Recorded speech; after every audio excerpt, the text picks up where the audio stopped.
The co-founder of the far-left group Indivisible said this yesterday publicly, quote, "Chuck Schumer hasn't surrendered yet. I call that progress." There's one inescapable fact, it's a glaring fact that everybody in America can see. Chuck Schumer is hurting real Americans for his own political survival. I'm going to say that again. Chuck Schumer is hurting real Americans for his own political survival. If you're a service member who's not getting a paycheck, it's because Chuck Schumer has to appease the Marxist. Cut and simple. It's plain and simple. Shame on you, Chuck. Every Senate Democrat who's going along with this, you lack the moral fortitude to do the right thing. Welcome, everyone. Day 10 of the Democrat government shutdown. We're not in a good mood here in the Capitol. It's a somber day. Today marks the first day federal workers across America will receive a partial paycheck thanks to Democrats' obstruction to the system here.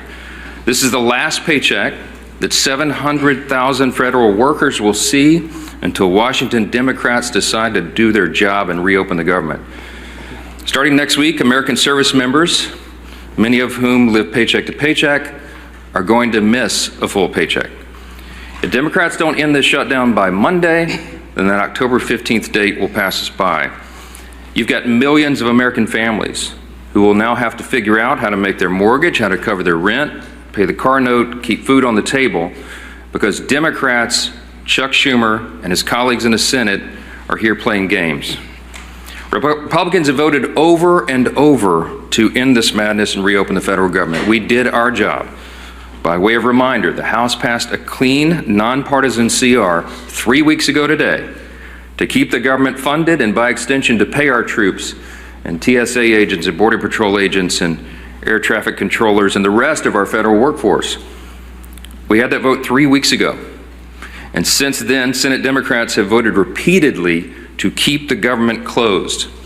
In the Senate, they have now voted 7 times to block paychecks for 2 million federal civilian workers and 1.3 million active duty military men and women. Now, I want to be very specific so that everybody in America can clearly cut through the obstruction and understand exactly who is to blame for this chaos. In fact, would you bring me that chart just real quick?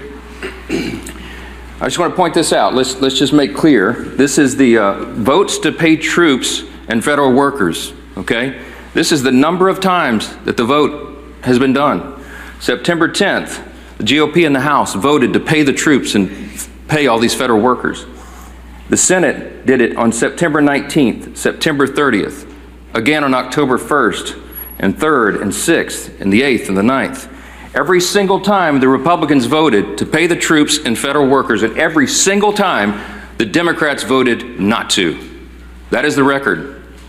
They'll continue to put this bill on the floor. It'll be on the floor again next week in the Senate, and we'll see how many times they want people to go without paychecks. The Republicans are not playing games here. We sent a very clean, simple CR. You see this. Thank you so much for that. We are doing the job and making sure that the American people are taken care of. But judging by their behavior right now, the Democrats don't appear to be in any rush to end this pain. There's some headlines I brought you this morning. I just want you to hear what's being said about this. CNN headline from yesterday, quote, "Democrats say even missed paychecks for U.S. troops won't be enough to end the shutdown alone." For many of them, this is about showing a fight to President Trump. They have to show a fight against Republicans so they can appease who? The far left base of their party. It is shameful. And for what? Chuck Schumer, the architect of this shutdown, is trying to bow to the Marxist wing of his party. You heard him yesterday. He said in his own words, every day of the shutdown, he said, quote, "gets better for us." Better for who, Chuck? For the Democrats in the Senate? So you can bow to the Marxist base and not get a challenge? Here's another headline from Politico yesterday. Quote, "Chuck Schumer's critics are satisfied." Yeah, the far left base of the party is satisfied. They don't mind the troops go without pay and civilian workers are furloughed. They don't care. Former DNC chair David Hogg, he heaped praise on Chuck Schumer as well. This is what Chuck Schumer was after. This is what he desires. The praise from the far left. David Hogg said, quote, "Give credit where credit's due. This is a big step up." A big step up. While you're delaying flights while you're making people go through this pain. The co-founder of the far-left group Indivisible said this yesterday publicly, quote, "Chuck Schumer hasn't surrendered yet. I call that progress." There's one inescapable fact, it's a glaring fact that everybody in America can see. Chuck Schumer is hurting real Americans for his own political survival. I'm going to say that again. Chuck Schumer is hurting real Americans for his own political survival. If you're a service member who's not getting a paycheck, it's because Chuck Schumer has to appease the Marxist.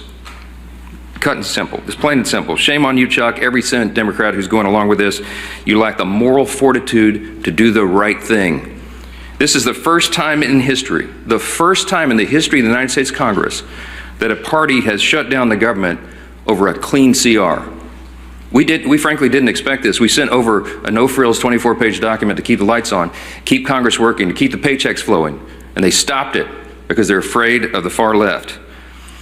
I'm just going to walk through a quick sample of the devastating impacts that Americans are feeling as we speak right here, because this is real. And you'll note a theme here. A lot of these are blue states where their Senate Democrats are over here keeping the government closed. In California, home of the nation's largest civilian workforce, more than 250,000 federal workers are now working without pay. Both the Democrat senators, Padilla and Schiff, have now voted 7 times to block those paychecks. In Virginia, there are 189,000 federal employees, nearly 5% of the state's workforce, that are waiting on their next full paycheck. And both of their senators, Warner and Kaine, refused to pass a clean bipartisan CR that Democrats supported 13 times under Joe Biden in the previous 4 years. In Maryland is a hub of trade and commerce. You have 150,000 federal workers there. Both of their senators, also Brooks and Van Hollen, have voted 7 times to keep the government closed. In Georgia, home to our nation's busiest airport, there's close to 110,000 federal workers, including thousands of TSA agents and air traffic controllers now being forced to work without pay. You guessed it. Senators Ossoff and Warnock voted to block those paychecks too. Arizona, 58,000 workers serve the federal government, including many Border Patrol agents who are working hard to keep us safe. That hasn't stopped Arizona Senators Kelly and Gallego from blocking funding 7 times for the paychecks for their own constituents. In fact, they have so much idle time, they're having publicity stunts, posing publicity stunts outside my office.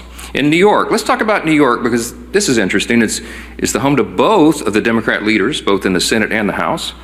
115,000 federal workers are waiting on Hakeem Jeffries and Chuck Schumer and Kristen Gillibrand to come to their senses and end this shutdown.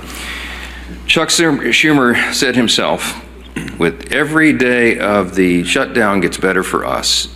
And what does that look like? We're talking about 2 million civilian workers, 1.3 million active duty service members, everybody being hurt because of it.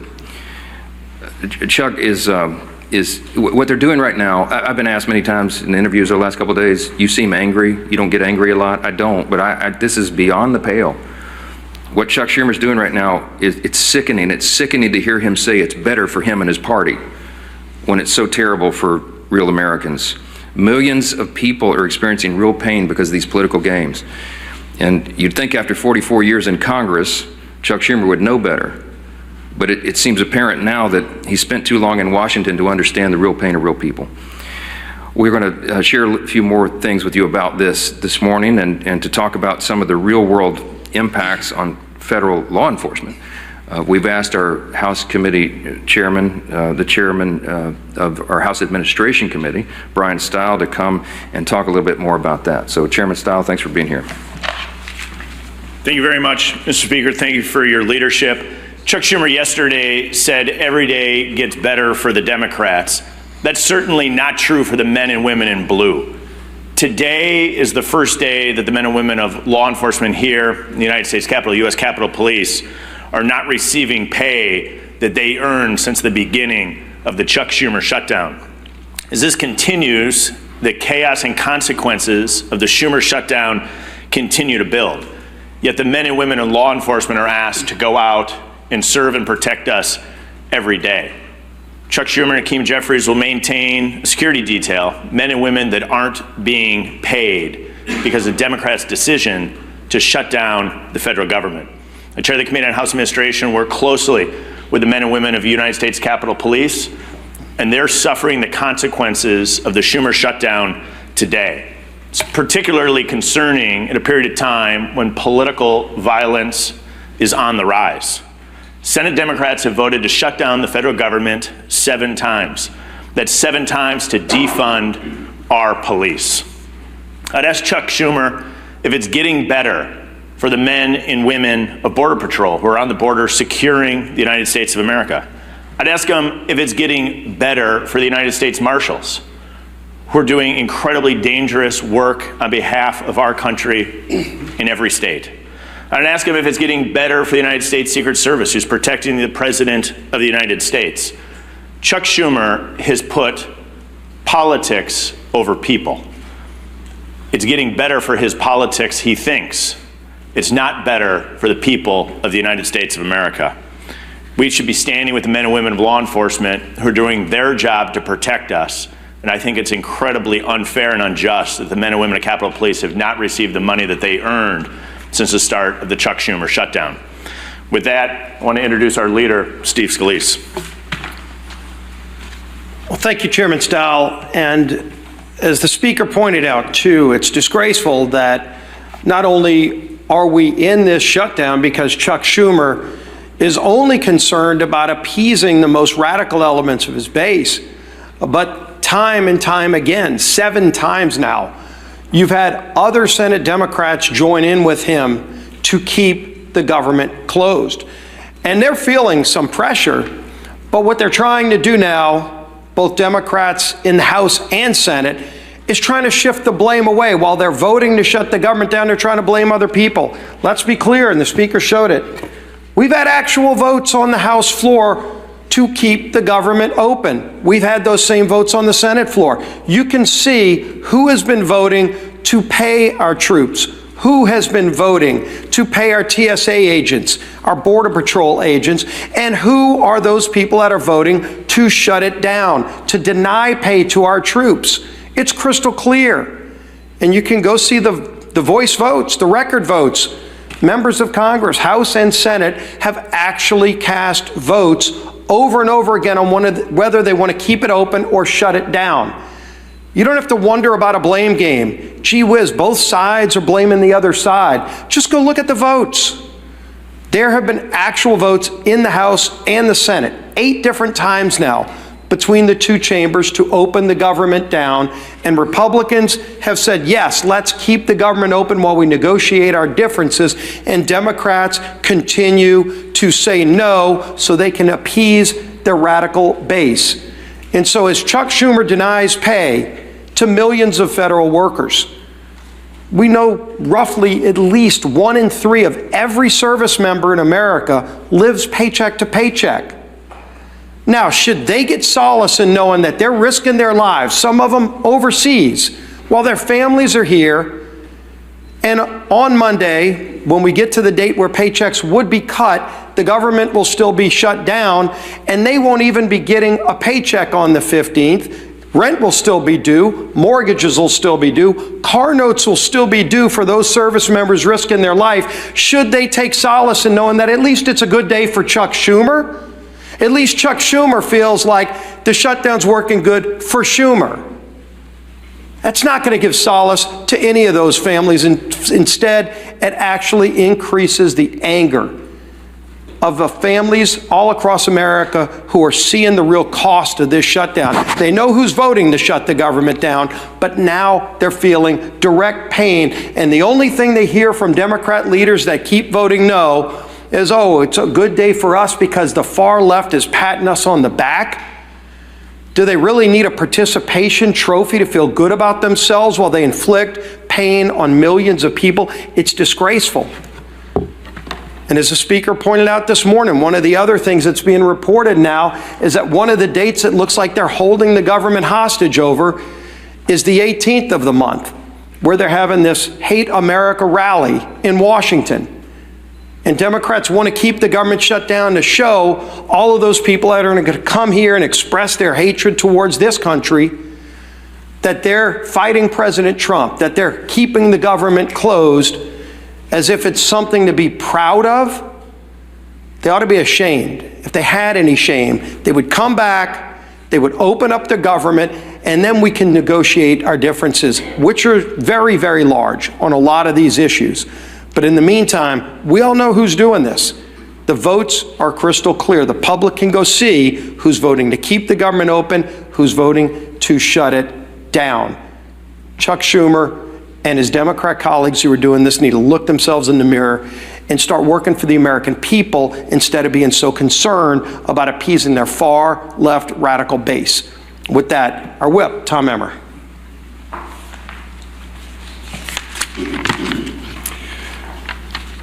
I'm going to go back to Chuck's words again. Quote, "Every day gets better for us. You reopen the government and we lose our leverage." The point of this shutdown is not just suffering for suffering's sake, but to make a point.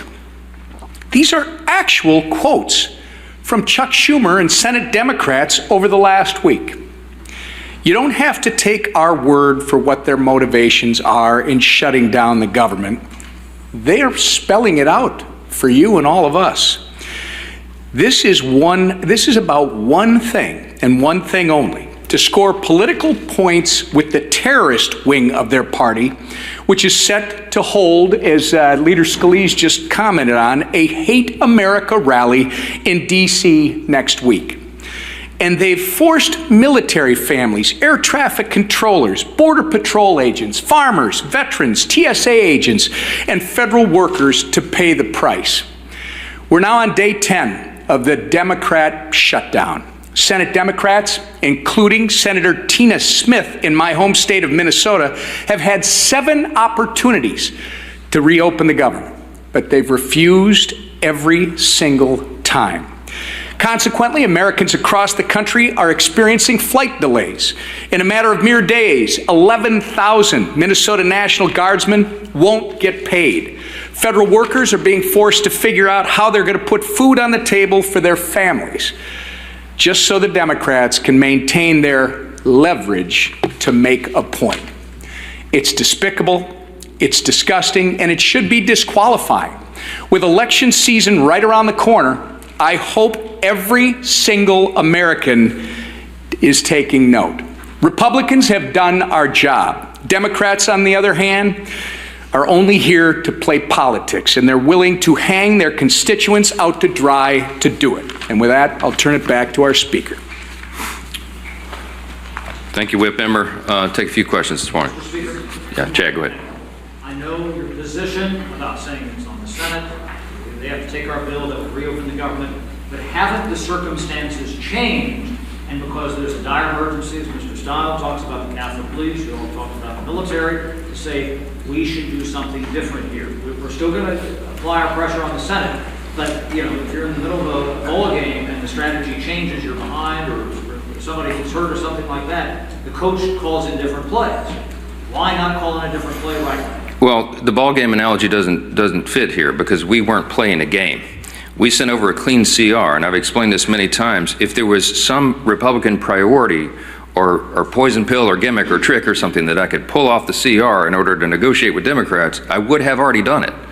It's not there. When I say we're operating in good faith, I mean it. We sent over a totally clean measure that they had already voted for before. In fact, that Chuck Schumer gave impassioned speeches as recently as March of this year. The same instrument, the same one that he said was the right thing to do and that it must be done so Americans don't feel harm. He said that earlier this year. So we sent him the same instrument, hoping, of course, believing that they would do what has always been done here and pass a clean CR.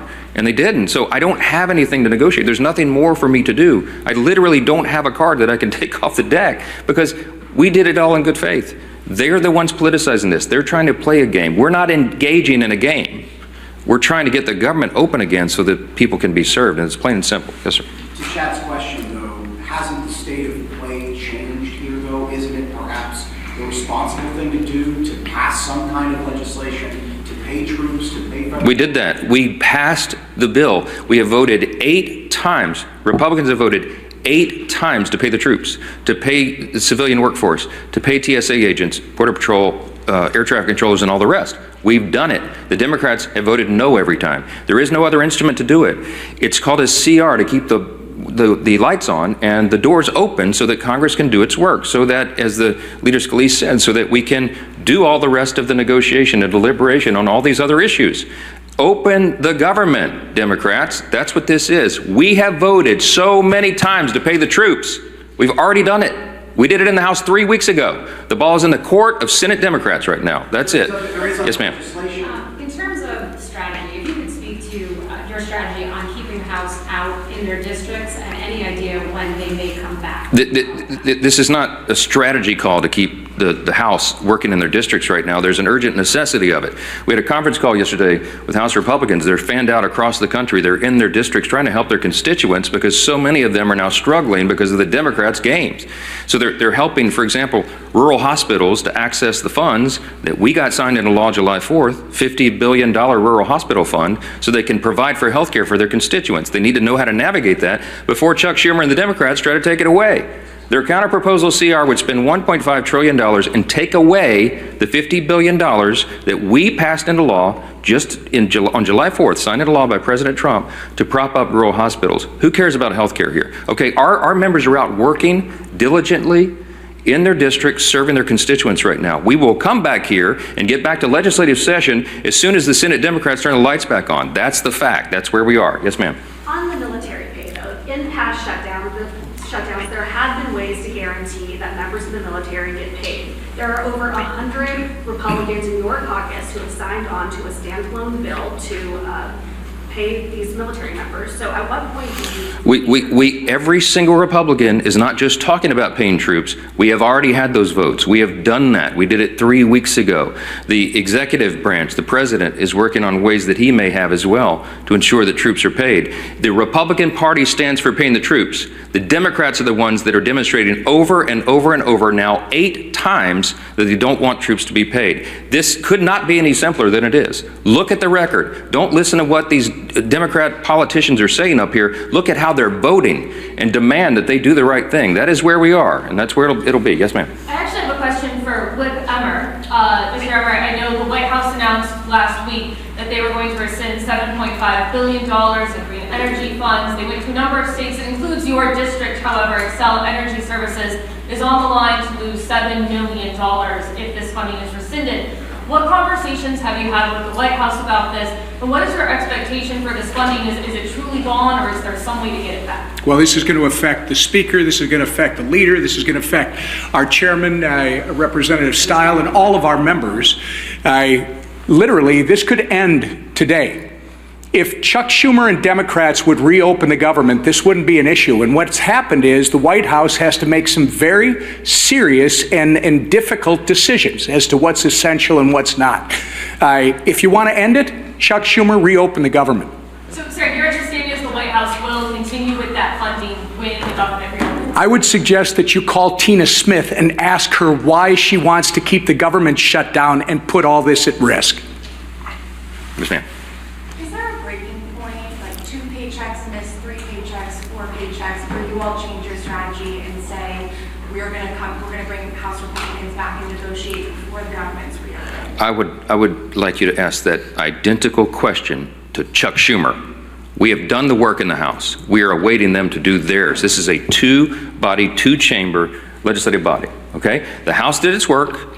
The House and Senate Republicans have repeatedly affirmed that. You saw the chart. 8 times now, they have voted to get the government open and get troops paid and federal civilian workers paid. Democrats have dug their heels in and said, no, no, no, no, no, over and over. They're the ones blocking the checks, not Republicans. All these questions should be directed to them and not to us. That is how this works. Thank you all for being here. As the government shutdown entered its 10th day, House Republicans held a press briefing on Friday, expressing frustration and placing full blame on Senate Democrats for the ongoing impasse. The tone was somber as leaders addressed the fact that federal workers across the country had received only partial paychecks, the last they would see until the government reopens.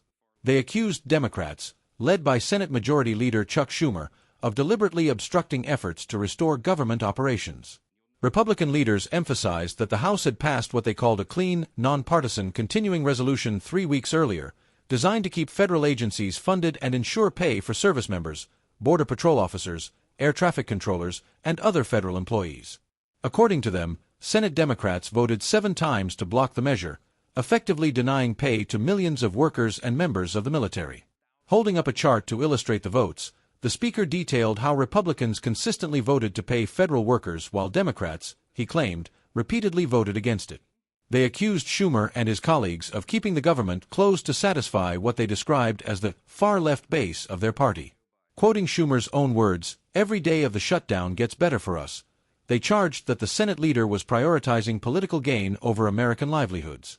The briefing spotlighted states hit hardest by the shutdown, including California, Virginia, Maryland, Georgia, Arizona, and New York. In each state, Republicans said, tens of thousands of federal workers were now without pay due to Democratic senators' refusal to pass the funding bill. They argued that this decision was especially harmful to service members and law enforcement officers working without compensation. Republican leaders said the shutdown was taking a severe toll on law enforcement agencies such as the U.S. Capitol Police, Border Patrol, U.S. Marshals, and the Secret Service, all of whom were continuing to serve despite not being paid. "Chuck Schumer has put politics over people," said one member. "It's not getting better for America, only for his politics." Speaker Mike Johnson, Majority Leader Steve Scalise, and Whip Tom Emmer all echoed the same message, that Democrats were using the shutdown as a political weapon and that Republicans had done their part to end it. Scalise accused Schumer of appeasing the most radical elements of his base, while Emmer described the situation as despicable and disqualifying, arguing that Democrats were holding the government hostage for political leverage. Reporters questioned whether House Republicans would consider changing strategies as the situation grew more severe, but leaders insisted they had no reason to. They maintained that the bill already passed by the House was clean and fair, and that further negotiation was impossible until Senate Democrats agreed to vote. "We've already done our job," Johnson said firmly. "The ball is in their court." The press briefing closed with Republicans calling on the public to examine the voting record themselves, claiming it would show clearly who was keeping the government closed. They insisted that if Democrats simply voted yes, the shutdown would end immediately, federal workers would be paid, and essential services would resume without delay.